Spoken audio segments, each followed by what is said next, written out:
નમસ્કાર. સુઈગામ, વાવ, બાબર અને થરાદના વિસ્તારમાં અતિવૃષ્ટિના કારણે અનેક ખેડૂતો, પશુપાલકો, નાના પરિવારોને ખૂબ મોટું નુકસાન થયું છે. વરસાદના પાણી હજુ ઘણા બધા ગામોમાં ભરાયેલા છે. ઘણા ગામોમાં આજુબાજુના વિસ્તારમાંથી પાણીની આવક ચાલુ છે. ત્યારે માન્ય મુખ્યમંત્રી શ્રી અને જિલ્લા વહીવટી તંત્ર દ્વારા જેટલી થઈ શકે એટલી મદદ લોકોને કરવામાં આવી છે.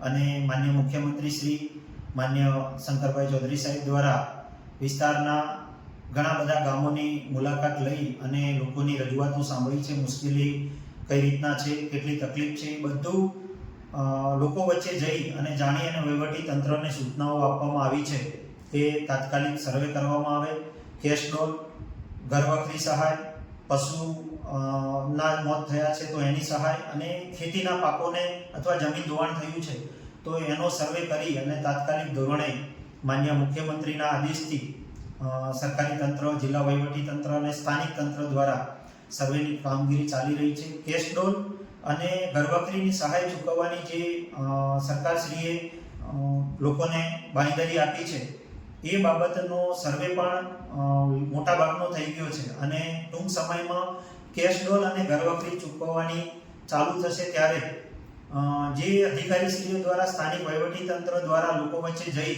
અને એમના document, Aadhaar card, PAN card, ration card અને બેંક પાસબુક માંગવામાં આવી રહી છે. અને અનેક પરિવારોની રજૂઆત છે કે ઘણા બધા પરિવારોના ઘરમાં પાણીના કારણે એમના ડોક્યુમેન્ટ તણાઈ ગયા હોય, Aadhaar card, ration card, bank passbook જેવા મહત્વના ડોક્યુમેન્ટ એમની પાસે કદાચ ના હોય, ઘરનો અનાજ, ઘરનો મહત્વનો સામાન અને ઘરવખરી તણાઈ જવાના કારણે કદાચ સ્વાભાવિક છે એમની પાસે મહત્વના ડોક્યુમેન્ટો ના હોય, આધાર કાર્ડ ના હોય, રેશન કાર્ડ પણ ના હોય અથવા બેંક પાસબુક ના હોય.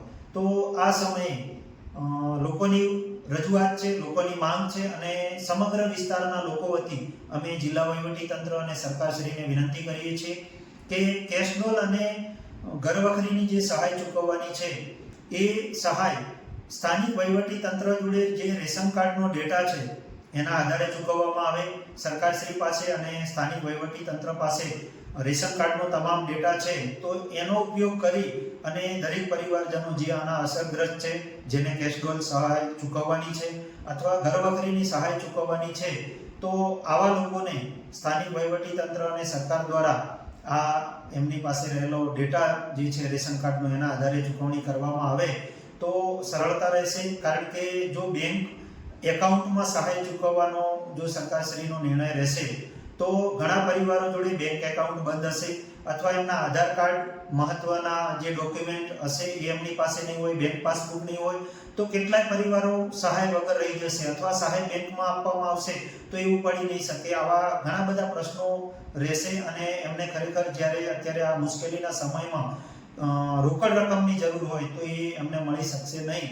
અને આ સરકારશ્રીનો જે નિર્ણય છે કે એમને મદદ મળી રહે કેશ ડોલના સ્વરૂપે, જે 5-7 દિવસ 10 દિવસ એ પોતાના કામ અથવા મજૂરી ઉપર ના જઈ શક્યા હોય તો એના ભાગરૂપે એમને કેશના રૂપે સહાય મળી રહે. એમનો ઘરવખરી અને સામાન તણાઈ ગયો અથવા પલળી ગયો હોય તો એમને ઘરવખરી સહાય મળી રહે. એ જે સરકારનો નિર્ણય છે એ જો સાર્થક કરવો હોય તો એમને કેશના ભાગરૂપે અથવા રેશન કાર્ડનો જે ડેટા સરકાર જોડે છે એની મદદથી સહાય ચૂકવવામાં આવે એવી વિસ્તારના લોકો વતી સુઈગામ, વાવ, બાબર અને થરાદના સામાન્ય પરિવારો વતી સરકારશ્રી અને જિલ્લા વહીવટી તંત્રને અમારી વિનંતી છે. તો આ રીતે સહાય ચૂકવવામાં આવે અને સરકારશ્રીનો જે નિર્ણય છે એનો લાભ દરેક લોકોને મળે એવી વિનંતી છે. અસ્તુ. આભાર.